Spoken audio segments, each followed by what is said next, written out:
দল হলো আমাদের ভাইদের, আমাদের বন্ধুদের, তাদের যে এই ছাত্র সংগঠন গণতান্ত্রিক ছাত্র সংসদ, তার ঢাকা বিশ্ববিদ্যালয়ের যুগ্ম আহ্বায়ককে আজকে সকালে দেখেছি চেক করা হয়েছে। কেন? তিনি এলাকায় ঢাকা বিশ্ববিদ্যালয়ে যে ওয়াইফাই এর ব্যবসা করে তাকে ধরে তিনি 50,000 টাকা চাঁদা চেয়েছেন। তো নয়া রাজনীতির বন্দোবস্তের নামে আমি যে আবার নতুন চাঁদাবাজি করবো না ভাই, চাঁদাবাজি যদি করি তাহলে সিনিয়র চাঁদাবাজ যারা আছে, আগের বিএনপি, আগের জামাত, আগের এবিপিটি, তাদেরকেই দিই, প্রমাণে দিয়ে দরকার কি আমরা খুচরা খাচ্ছি খাই।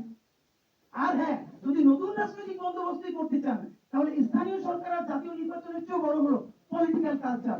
আর পলিটিক্যাল কালচার বদলাতে পারবে বাংলাদেশের একটা জিনিস, সেটা হলো সংস্কার, সংস্কার, সংস্কার।